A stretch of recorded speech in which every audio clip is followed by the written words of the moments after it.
kami datang di hadirat-Mu. Hadirat-Mu akan melepaskan, membebaskan, menyembuhkan, memulihkan, mengubahkan, memperbarui kehidupan kami. Terima kasih untuk siang hari ini. Kami bersyukur kuasa Tuhan terus nyatakan dalam kehidupan kami. Kami bersyukur kasih-Mu terus berlimpah dalam kehidupan kami. Engkau Allah tidak pernah meninggalkan kami. Engkau Allah yang setia menyertai kami dalam segala aspek kehidupan kami. Kami telah menaikkan setiap pujian dan penyembahan kami, dan biarlah setiap pujian penyembahan kami Tuhan menyenangkan hati-Mu. Tiba saatnya pada siang hari ini kami akan merenungkan kebenaran firman Tuhan. Kami mohon urapi setiap kami. Kami mohon penuhi setiap kami. Kami mohon supaya lawatan Tuhan terjadi dalam kehidupan kami. Biarlah Roh Kudus memimpin mengendalikan kami sepenuhnya supaya kami mengerti akan setiap kebenaran firman Tuhan yang akan kami renungkan pada siang hari ini. Urapi hamba-Mu terbatas. Hamba-Mu tidak bisa, tidak dapat berkuasa Hamba sendiri. Mari Bapa, nyatakan kuasa-Mu, penuhi hamba-Mu. Terima kasih Bapa, kami serahkan hidup kami sepenuhnya ke dalam tangan Tuhan.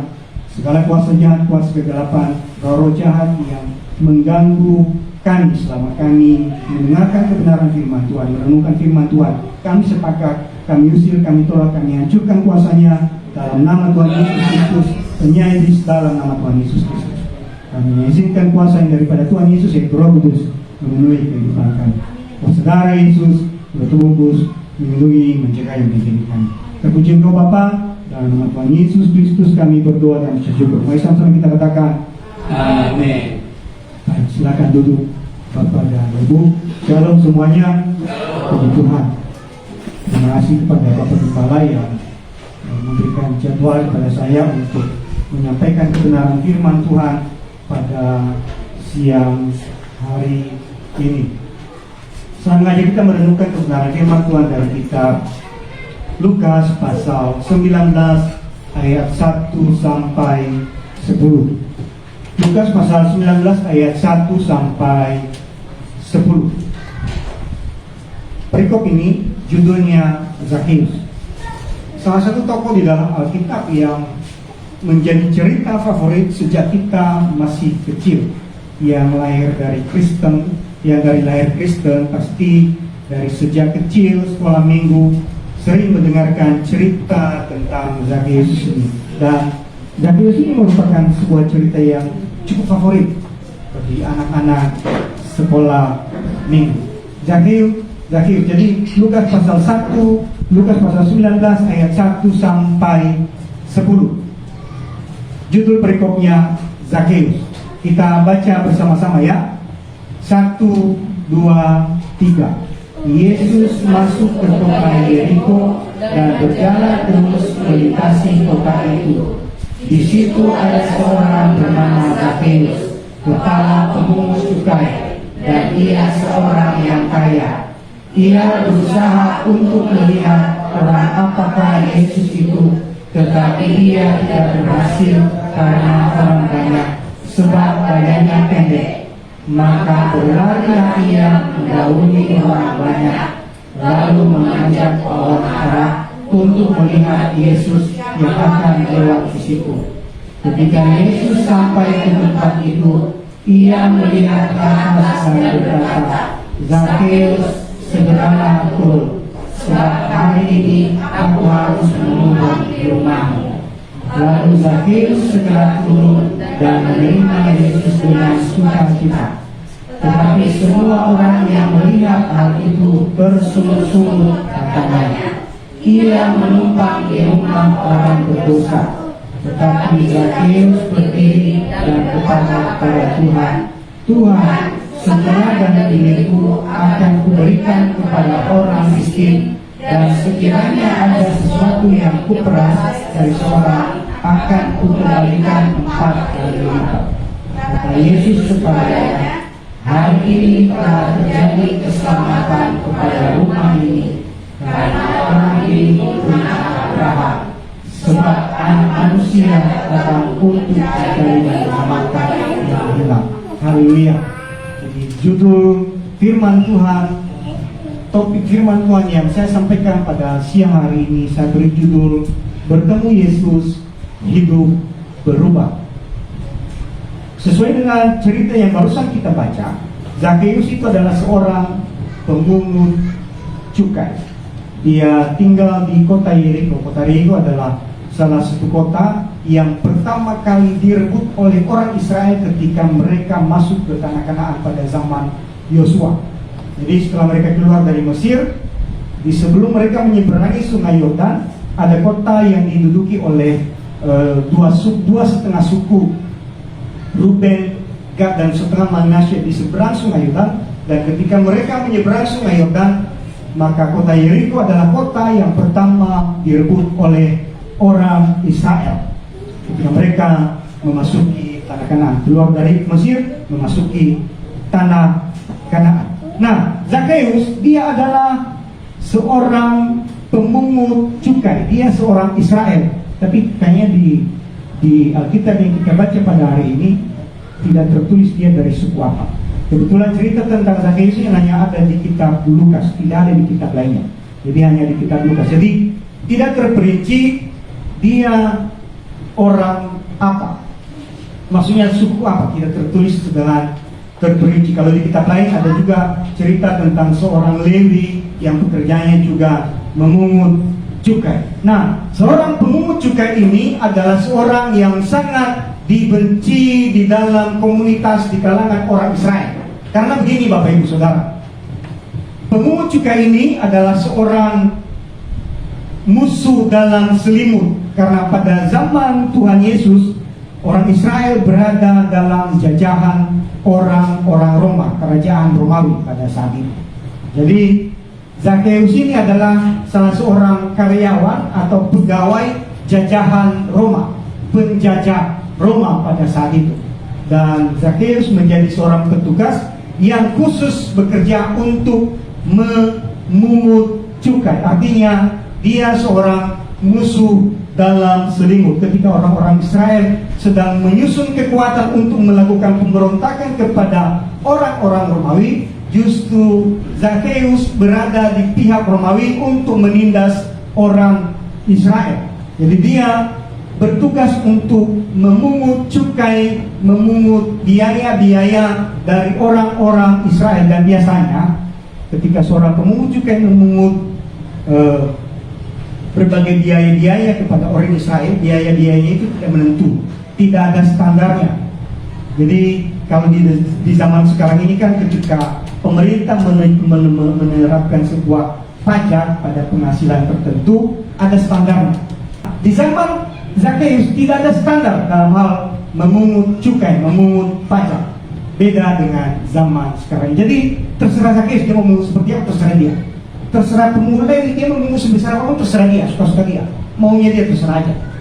Jadi pada saat itu tidak ada standar pekerjaan dari seorang pemungut cukai, dan itu membuat orang-orang Israel menjadi terbelenggu, menjadi diperas oleh seorang pemungut cukai. Jadi seorang Zakheus memeras bangsanya sendiri. Itu gambaran seorang Zakheus, seorang pemungut cukai. Makanya Zakheus ini dipandang sebagai seorang yang sangat berdosa di mata orang-orang Israel pada zamannya. Nah, itu dari sisi pekerjaannya. Dari segi fisik, Zakheus ini orangnya pendek. Mungkin dibanding semua kita yang ada di sini lebih pendek dari semua kita yang di sini. Mungkin. Ya, itu saya bisa pastikan juga karena tidak ada, sampai dengan hari ini saya belum membaca artikel khusus tentang kondisi fisik daripada Zakheus ini. Secara spesifik saya belum baca, tapi mungkin bisa jadi di antara semua kita orang-orang dewasa yang beda dengan anak-anak.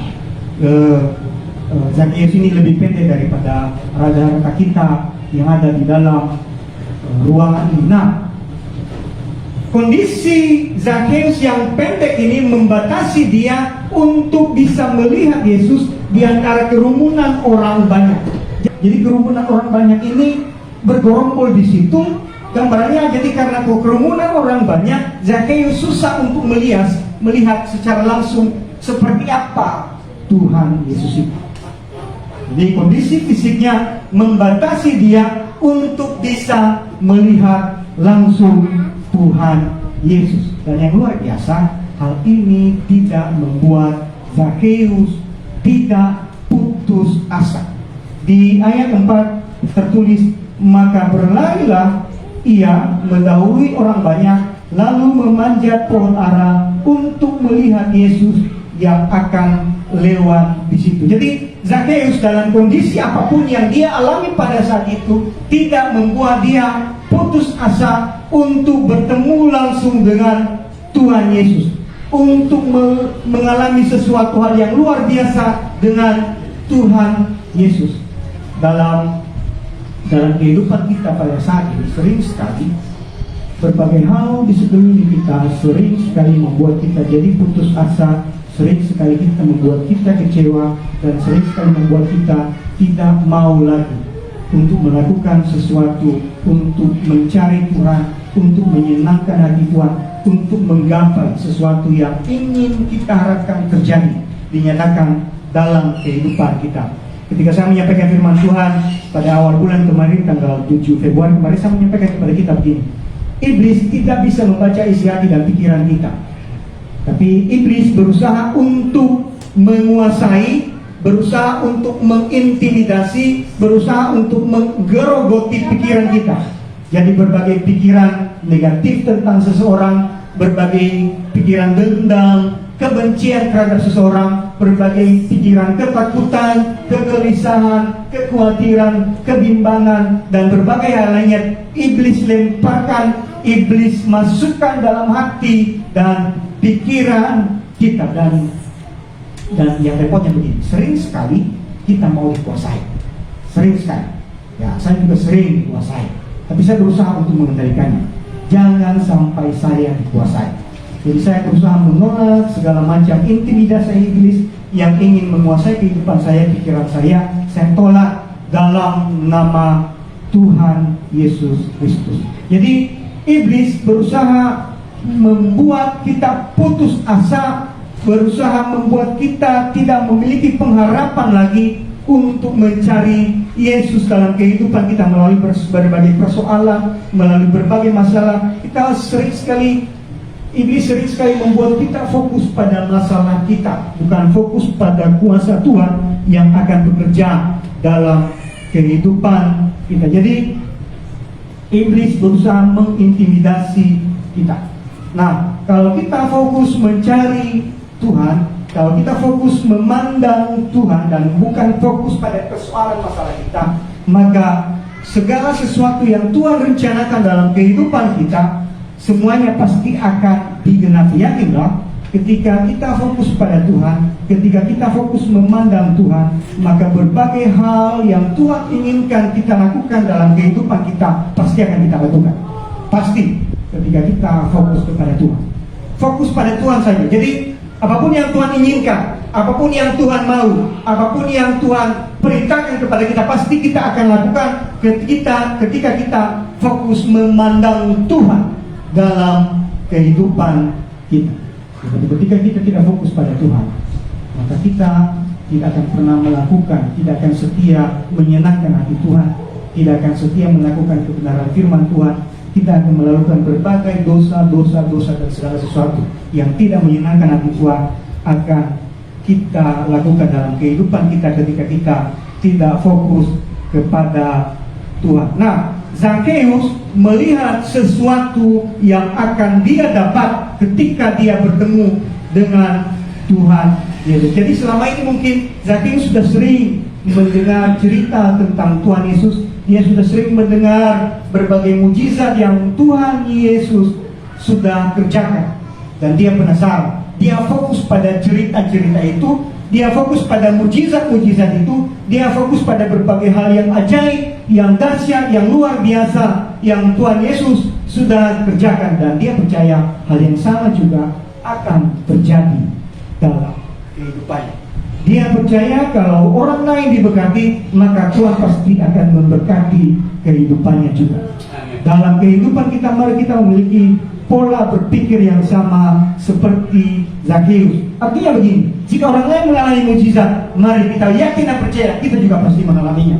Jika orang lain mengalami kesembuhan yang ajaib, dahsyat dan luar biasa, percaya kita juga pasti akan mengalaminya dalam kehidupan kita. Jika orang lain dipelihara kita juga pasti akan dipelihara oleh Tuhan. Entah bagaimana caranya, Tuhan pasti akan memberkati kita.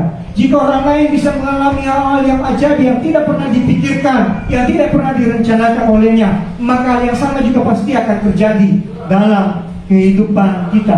Mari kita memiliki pola berpikir yang sama seperti seorang Zakheus. Yang menjadi pertanyaan buat kita pada siang hari ini, apakah di antara kita pernah bertemu secara langsung dengan Tuhan Yesus? Ada kira-kira di antara kita bertemu secara langsung dengan Tuhan Yesus? Ada kira-kira di antara kita pernah bertemu secara langsung dengan Tuhan Yesus? Tidak ada ya. Saya juga belum pernah bertemu dengan Tuhan Yesus secara langsung. Di dalam Alkitab, hanya di zaman Tuhan Yesus orang bisa bertemu langsung dengan Tuhan Yesus.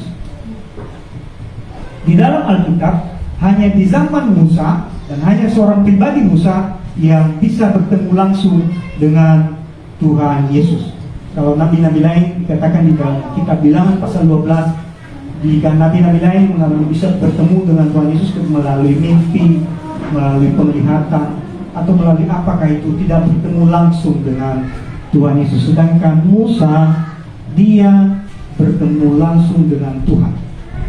Dan di zaman Tuhan Yesus masih belum naik ke surga, belum disalibkan, murid-muridnya dan semua orang-orang yang ada di tanah Israel pada saat itu, mereka bisa bertemu langsung dengan Tuhan Yesus Kristus. Yang saya renungkan dalam kehidupan saya ini, memang secara langsung saya belum pernah ketemu dengan Tuhan Yesus Kristus.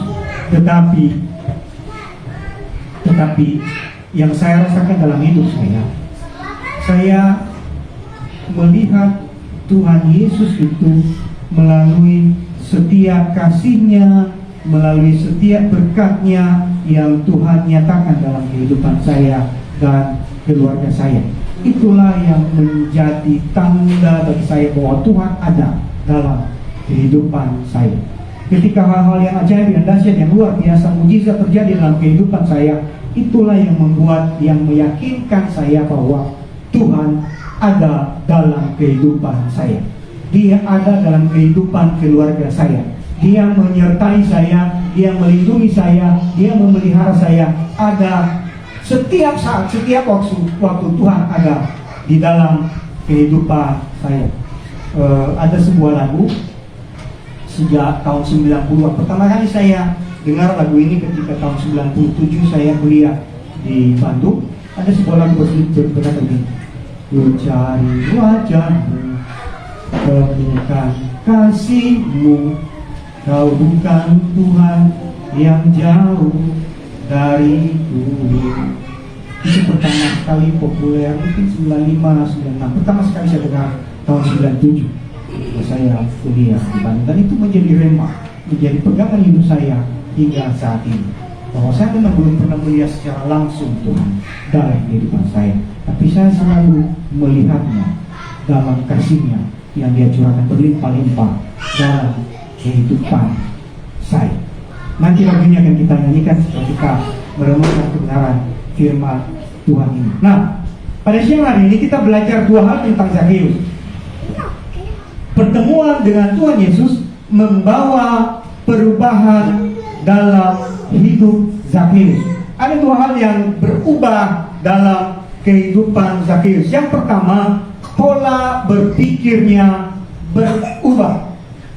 Jadi pola berpikirnya yang fokus pada materi, pola berpikirnya yang fokus pada kekuasaan yang dia miliki, pola berpikirnya yang fokus pada bagaimana caranya memiliki kekayaan berlimpah-limpah berubah ketika dia bertemu dengan Tuhan Yesus. Ketika bertemu dengan Tuhan Yesus Kristus, dia memiliki kerendahan hati. Kita baca di ayat 8. Tetapi Zakheus berdiri dan berkata kepada Tuhan, Tuhan, setengah dari milikku akan kuberikan kepada orang miskin, dan sekiranya ada sesuatu yang kuperas dari seseorang, akan kukembalikan 4 kali lipat. Jadi ketika Zakheus bertemu dengan Tuhan Yesus, pola berpikirnya diubah oleh Tuhan. Dia memiliki kerendahan hati. Dia tidak dikuasai lagi nafsunya sendiri. Dia tidak dikuasai lagi akan posisi jabatannya sendiri, tapi dia memiliki kerendahan hati di hadapan Tuhan. Dia tidak khawatir lagi akan kebutuhan-kebutuhan hari esok. Yang membuat seseorang sangat ingin sekali kaya itu kan karena kekhawatiran akan hari esok. Yang membuat seseorang ingin menguasai segala sesuatu kan karena takut besok kekurangan. Tapi ketika Zakheus bertemu dengan Tuhan Yesus, dia tidak khawatir lagi. Dia yakin dan percaya besok dan seterusnya Tuhan pasti akan memelihara kehidupannya. Kemudian dia mengandalkan Tuhan. Jadi ketika dia meyakini bahwa besok Tuhan pasti pelihara, dia mengandalkan kuasa Tuhan bekerja dalam kehidupannya. Jadi hidupnya juga tunduk pada kebenaran firman Tuhan. Dia tunduk pada keinginan hati Tuhan. Dia tunduk pada apa yang Tuhan inginkan dia lakukan dalam kehidupannya. Jadi dia tunduk pada pimpinan Roh Kudus. Jadi seluruh aspek kehidupan Zakheus berubah pada saat itu ketika dia bertemu dengan Tuhan Yesus. Sama seperti Zakheus, kita juga akan mengalami hal yang sama dalam kehidupan kita. Percayalah, ketika kita bertemu dengan Tuhan secara pribadi dalam kehidupan kita, maka hidup kita juga akan diubahkan, akan diperbaharui oleh Tuhan. Kita tidak akan khawatir lagi akan segala sesuatu dalam kehidupan kita. Kita akan terus mengandalkan Tuhan dalam kehidupan kita. Kita akan berpegang teguh pada kebenaran firman Tuhan. Kita akan melakukan segala kebenaran firman Tuhan dalam kehidupan kita. Kita hidup dalam kekudusan di dalam Tuhan Yesus. Jadi ketika kita berubah, maka ketika kita bertemu dengan Tuhan Yesus Kristus, maka Roh Kudus akan sepenuhnya menguasai seluruh kehidupan kita, dan Roh Kudus mengubah, memperbaharui seluruh hidup kita. Apapun yang ada dalam hidup kita diubah oleh Tuhan ketika kita mengalami perjumpaan langsung dengan Tuhan. Ketika kita mengalami bertemu langsung dengan Tuhan dalam kehidupan kita, hidup kita pasti akan diubah.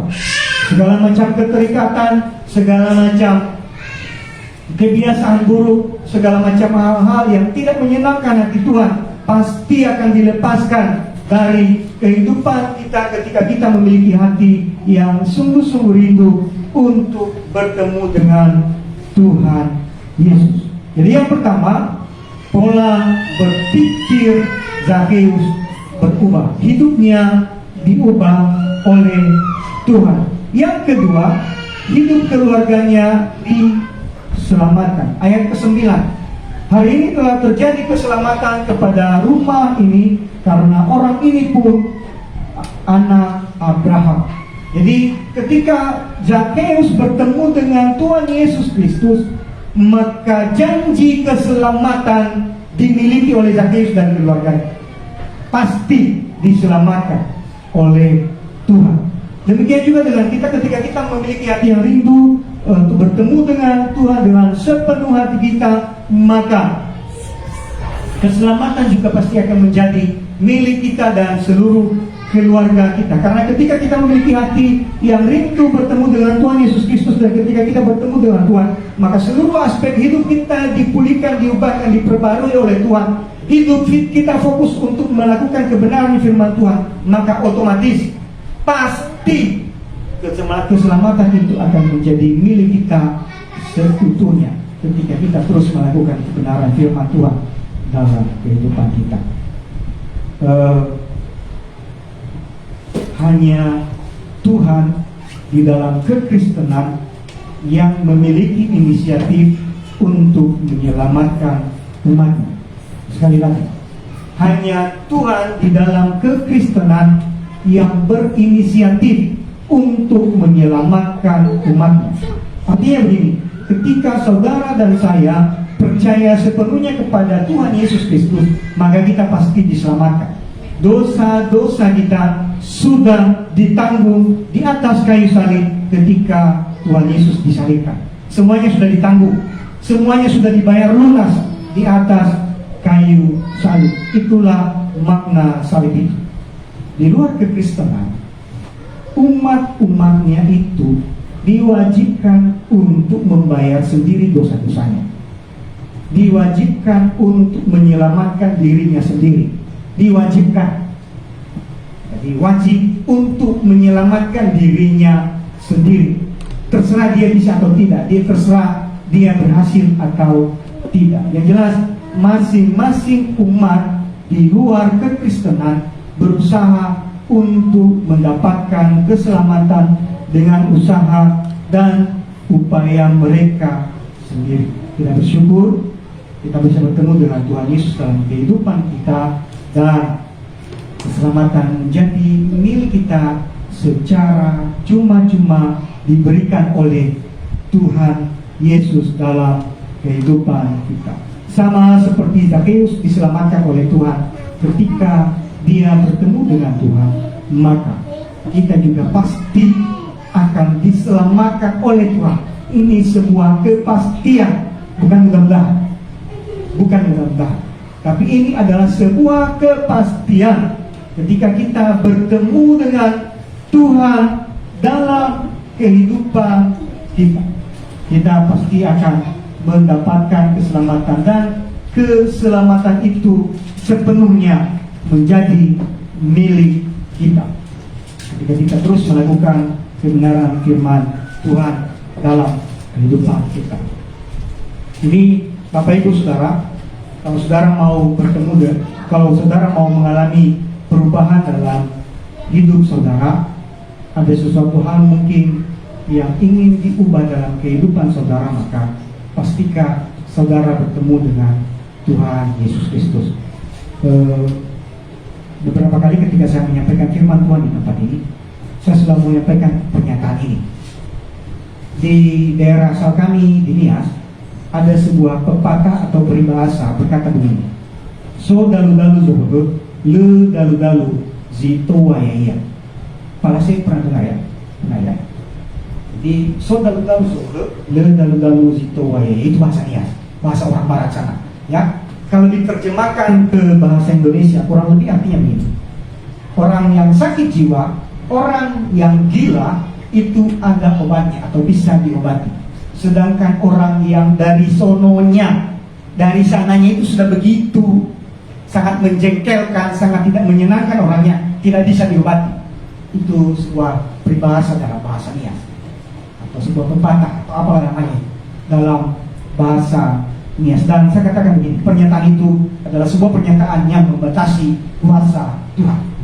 Mari kita membebaskan kuasa Tuhan bekerja dalam kehidupan kita. Bebaskan saja, entah bagaimana caranya, bebaskan saja.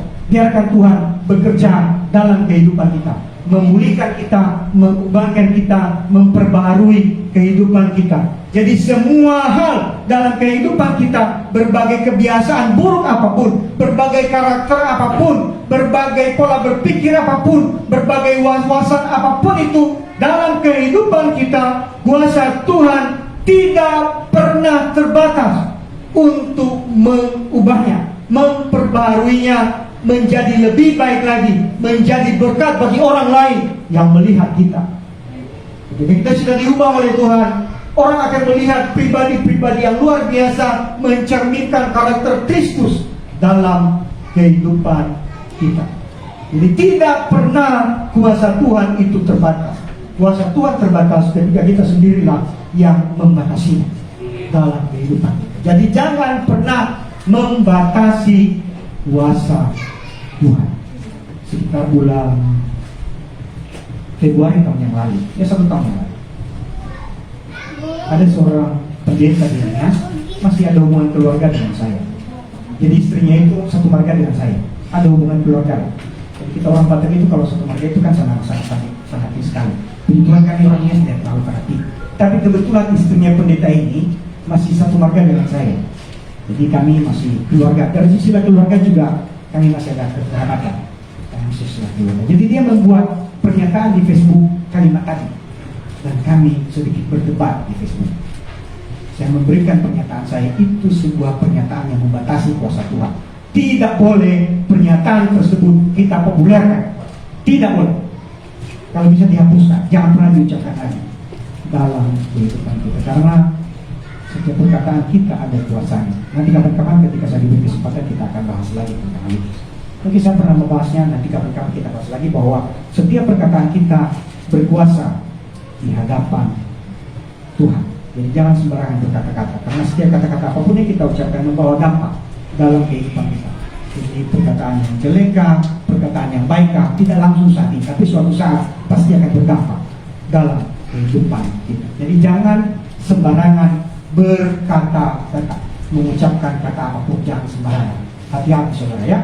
Jadi kalau saudara ingin berubah, maka miliki hati yang sungguh-sungguh mau bertemu dengan Tuhan Yesus. Jadi kalau mau ketemu dengan Tuhan Yesus, miliki hati, miliki keinginan yang begitu kuat sekali, keinginan yang tidak terbendung untuk bertemu dengan Tuhan Yesus. Jadi kalau mau ketemu dengan Tuhan Yesus, maka harus memiliki hati yang kuat, memiliki hati yang sungguh-sungguh mau ingin bertemu dengan Tuhan Yesus. Itu kalau mau bertemu dengan Tuhan Yesus Kristus. Hanya saja Bapak Ibu, saya juga tidak membatasi kuasa Tuhan.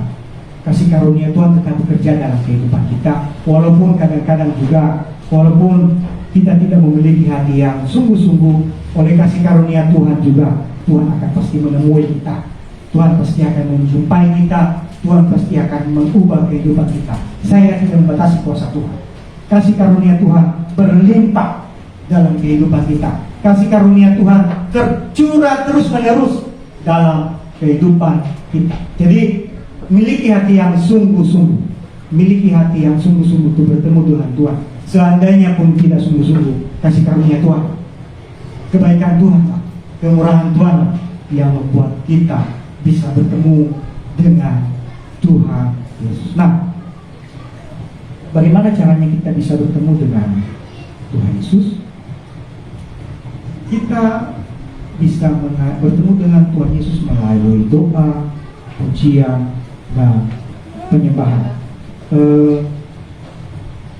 GBI adalah salah satu gereja di dalam aliran Pentakosta.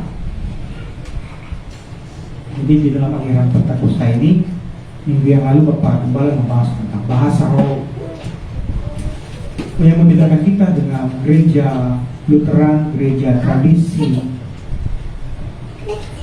dalam bidang doa, pujian, penyembahan. Dan di dalam doa, pujian, dan penyembahan ada bahasa roh. Jadi kalau Bapak, Ibu, Saudara ingin bertemu secara pribadi dengan Tuhan Yesus Kristus, seperti firman Tuhan yang saya sampaikan pada awal bulan yang lalu, dalam kitab pasal Roma pasal 12, firman Tuhan berkata, bertekunlah dalam doa. Jadi jangan pernah meninggalkan hubungan intim dengan Tuhan melalui doa. Selalu berdoa di hadapan Tuhan. Tahun 97 saya mulai kuliah di Bandung, dan ketika saya mulai kuliah di Bandung tahun 97, saya ikut sebuah kegiatan, sebuah program pemuridan di Bandung.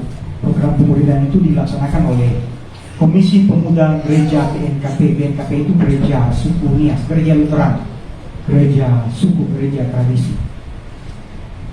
Dan melalui kegiatan pemuridan itu saya memahami benar bagaimana sebenarnya konsep keselamatan di dalam kekristenan. Jadi saya mengenal keselamatan itu bukan di gereja karismatik, bukan gereja Pentakosta, tapi di gereja suku. Itu salah satu kelebihan gereja BNKP di Bandung pada saat itu. Kelemahan gereja saat ini yang saya lihat, Bapak Ibu Saudara, ini menjadi koreksi buat setiap orang yang menonton video ini, yang menonton kalimat saya ini, bahwa kekurangan gereja pada saat ini yang saya lihat, gereja tidak mengajar umatnya untuk mengerti tentang jaminan keselamatan di dalam kekristenan, di dalam Tuhan Yesus. Itu salah satu kelemahan gereja. Sehingga di luar sana, ketika orang-orang di luar sana mengucapkan kalimat begini, semua agama sama, jalannya aja yang berbeda-beda, berbeda-beda jalannya. banyak jalan menuju ke Roma. Hanya satu tujuannya, hanya satu tujuannya, hanya satu Tuhan saja. Itu pernyataan di luar sana. Dan kebanyakan orang-orang Kristen yang belum memahami jaminan keselamatan di dalam Tuhan Yesus Kristus mengiyakan kalimat tersebut. Dan itu kelemahan, kekurangan, kesalahan gereja menurut saya. Terserah diterima atau tidak, itu menurut saya. Yang saya janjikan di hadapan Tuhan, seandainya saya menjadi seorang gembala, maaf ya, seandainya saya menggembalakan sebuah jemaat, itu menjadi program utama saya. Seandainya nanti saya dipercaya oleh Tuhan untuk menggembalakan sebuah jemaat, saya pastikan terlebih dahulu semua orang-orang Kristen mengerti tentang jaminan keselamatan, konsep keselamatan di dalam Tuhan Yesus Kristus. Itu kejadian tahun 97 yang lalu. Nah, ketika pertama sekali saya ikut program pemuridan tersebut, pembimbing rohani saya pada saat itu, dia mengatakan kepada saya, jadi kalau kamu sudah mengenal jaminan keselamatan di dalam Tuhan, maka cara doa kamu juga harus berubah. Ya, gitu. Jadi kalau misalnya selama 15 menit, ya coba berdoa 1 jam. Saya renungkan baik-baik, bagaimana bisa berdoa 1 jam? Apa aja yang didoakan selama 1 jam? Apa aja kira-kira itu yang didoakan selama 1 jam? Saya renungkan baik-baik, dan itu bertahun-tahun lamanya, 10-15 tahun, saya baru temukan jawabannya. Selama kita berdoa di hadapan Tuhan, jangan hanya sekedar berdoa saja, tapi naikkanlah pujian dan penyembahan di hadapan Tuhan. Itulah konsep saudara bisa berdoa selama 1 jam, 2 jam, 3 jam di hadapan Tuhan, dengan doa, pujian, dan penyembahan. Bukan hanya sekedar berdoa saja, bukan, tapi naikkan doa, pujian, dan penyembahan di hadapan Tuhan, naikkan bahasa roh di hadapan Tuhan. Dalam beberapa kesempatan, ketika saya berdiskusi secara pribadi dengan beberapa anak Tuhan, saya selalu bilang begini, bahasa roh itu selalu menjadi perdebatan. Jadi S1, S2, S3 aliran Pentakosta mengemukakan teorinya.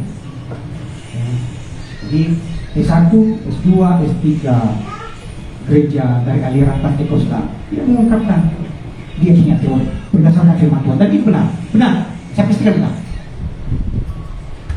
Di satu sisi S1, S2, S3 dari gereja Lutheran, aliran Lutheran, dia juga mengungkapkan teorinya berdasarkan kebenaran firman Tuhan. Dan benar, saya tidak bantah, benar. Dua-duanya benar. Saya tidak membantah. Saya pastikan dua-duanya benar. Tidak bisa dibantah. Hanya saja begini. Ketika saudara menaikkan doa, pujian, dan penyembahan, dan menaikkan bahasa roh di hadapan Tuhan, pastikan bahwa saudara memiliki pengalaman pribadi dengan bahasa roh. Pastikan itu. Artinya begini, apapun teori dari si A, si B, si C, apapun teori dari S1, S2, S3 tentang bahasa roh, saudara punya pengalaman. Itu menjadi pegangan hidup saudara di hadapan Tuhan. Terserah apapun dasar firman Tuhan, semuanya benar, tidak ada yang salah. Tidak ada yang salah. Kita tidak bisa bangkit. Dan saya bilang begini, sampai Tuhan Yesus datang kedua kali, tidak akan selesai perbantahannya. Tidak habis. Kuncinya cuma satu. Pastikan saudara memiliki pengalaman yang ajaib, yang dahsyat, dan luar biasa, yang indah bersama dengan Tuhan Yesus ketika saudara menaikkan doa dalam bahasa roh. Pastikan. Jadi jangan hanya sekedar ikut-ikutan saya, jangan sekedar ikut-ikutan saya. Jadi jangan karena sedang ngetren, artinya saudara-saudara juga ikut-ikutan ngetren, yang heboh di orang, jangan ya. Jadi pastikan saudara memang memiliki pengalaman yang indah bersama dengan Tuhan Yesus ketika saudara menaikkan doa, pujian, dan penyembahan, menaikkan bahasa roh di hadapan Tuhan. Nah, itu yang pertama. Yang kedua, membaca Alkitab setiap hari. Itu penting saudara.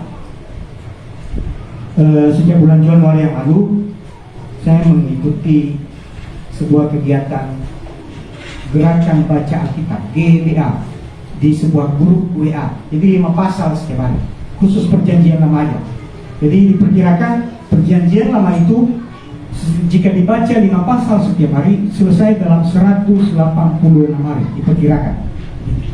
Saya mau lihat nanti sampai selesai nanti 186 hari. Sampai dengan hari ini dari pagi saya selesai baca kitab Hakim-Hakim.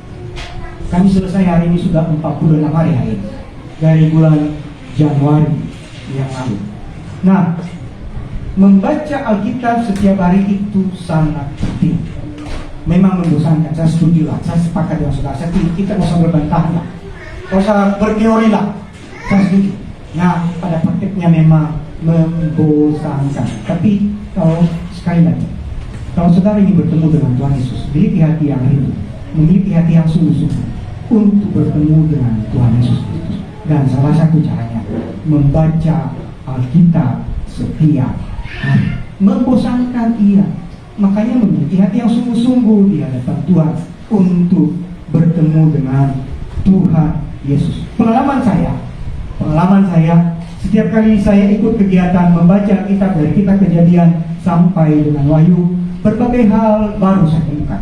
Biasanya berbagai hal baru. Tadi pagi aja ketika saya membaca kitab tentang cerita tentang Simpson, ada sesuatu yang saya dapatkan menjadi rema dalam kehidupan saya, menjadi pegangan saya bahwa sama seperti Simpson mengalami hal yang sama, saya juga pasti akan mengalaminya ketika saya mengandalkan Tuhan dalam kehidupan saya. Jadi ketika saudara membaca Alkitab yang mungkin membosankan itu, percayalah ada hal-hal baru pasti akan saudara dapatkan dalam kehidupan saudara. Itu akan menjadi rema, menjadi kekuatan baru, menjadi motivasi baru dalam hidup kita untuk terus percaya kepada Tuhan Yesus Kristus.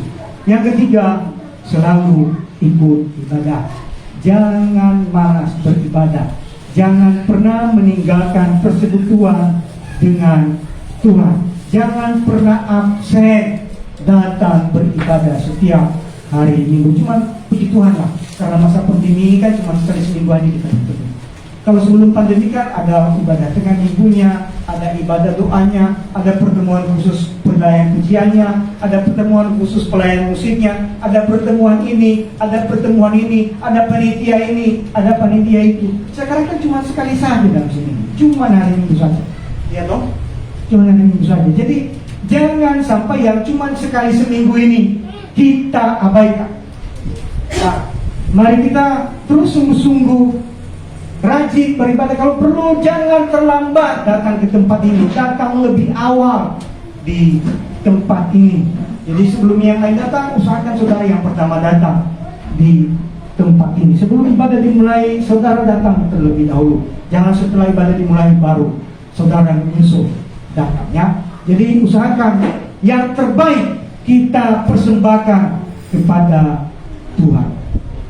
Dan yang ketiga, yang keempat, hidup dalam komunitas. Melalui ibadah, melalui pertemuan-pertemuan, kita hidup dalam sebuah komunitas. Percayalah saudara, ketika kita hidup dalam komunitas, maka segala aspek kehidupan kita akan terus dibentuk oleh Tuhan. Ada sebuah pernyataan begini, saudara bisa lihat di Google nanti. Ada sebuah pernyataan begini, ada sebuah kalimat begini: pola pikir membentuk kebiasaan, kebiasaan membentuk karakter, karakter membentuk nasib, nasib menentukan kembali pola pikir kita. Jadi pola pikir kita membentuk berbagai kebiasaan kita. Bagaimana apa yang kita pikirkan, itu yang kita lakukan, ya. Nah, kebiasaan kita membentuk karakter kita. Karena itu menjadi kebiasaan, maka orang melihat itu seperti itulah orangnya. Karena itu sudah biasa kita lakukan. Ya, seperti itulah orangnya. Itu karakter kita. Nah, karakter membentuk nasib kita. Bagaimana karakter kita menentukan bagaimana kita hidup. Jadi ketika karakter kita tertutup, tidak bisa bergaul dengan orang, kita tidak bisa bergaul dengan orang, kita tidak bisa berkomunikasi dengan orang, kita juga susah untuk bisa mendapatkan lowongan pekerjaan misalnya kah, susah untuk mendapatkan order misalnya kah, apa-apa lainnya. karena kita tertutup. Tapi ketika kita menjadi pribadi yang terbuka, kita bergaul dengan siapapun, kita bisa berhubungan dengan siapapun. Maka ya biasanya ibu-ibu kan kalau sudah ngobrolkan kemana-mana, obrolannya berbagai hal nyambung. Orang yang tidak ada waktu diusahakan beli, ya pasti beli. Pokoknya udah ngobrol udah pasti beli. Biasanya begitu. Ya maaf ibu-ibu. Jadi tidak ada waktu juga diusahakan dibeli. Itu karena hubungan baik. Jadi ketika kita terbuka, kita menjadi hubungan dengan orang lain, ketika kita menawarkan sesuatu, pasti semua berjalan dengan baik. Itu karena kita memiliki karakter yang terbuka, mau bergaul dengan siapapun. Jadi karakter kita membentuk nasib, dan nasib kita saat ini membentuk pola pikir kita kembali. Nah, semuanya bisa berubah, semuanya bisa dibentuk hanya ketika kita bertemu dengan Tuhan Yesus. Semua kembali kepada kita. Apakah kita mau diberikan, diubahkan, diperbarui oleh Tuhan? Apakah kita mau dipimpin oleh Tuhan? Semuanya kembali kepada kita masing-masing. Jadi saudara-saudara, mari saya mengajak kita pada siang hari sama seperti Zakheus yang tidak putus asa, yang tidak dikendalikan oleh keadaannya. Mari kita semua juga tidak dikendalikan oleh keadaan kita. Mari kita memiliki hati yang sungguh-sungguh di hadapan Tuhan, mengasihi Tuhan dengan sungguh-sungguh, menyenangkan hati Tuhan dengan sungguh-sungguh, mencari Tuhan dengan sungguh-sungguh dalam kehidupan kita, agar segala aspek kehidupan kita dipulihkan, diubahkan, dan diperbaharui oleh Tuhan. Demikian firman Tuhan yang saya sampaikan pada siang. Kita naikkan sebuah pujian, lagu yang tadi, ku cari wajahmu, temukan kasihmu.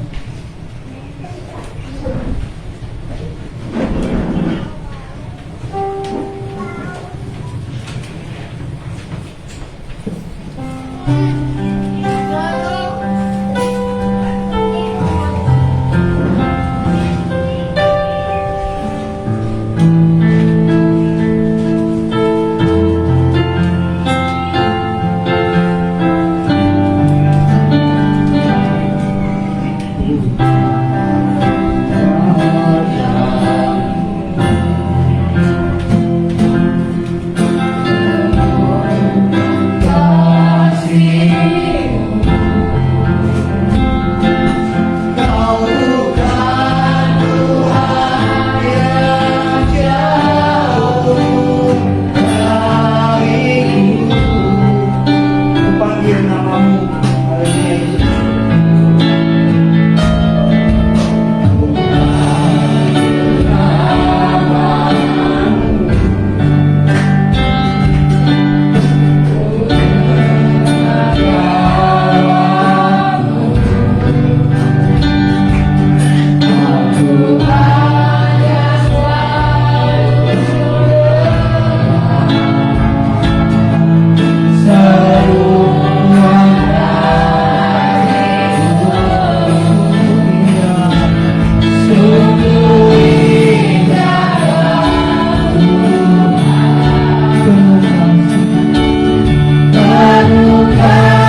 belajar dari seorang Zakheus, seorang pemungut cukai yang mengkhianati bangsanya sendiri, seorang pemungut cukai yang banyak berbuat dosa.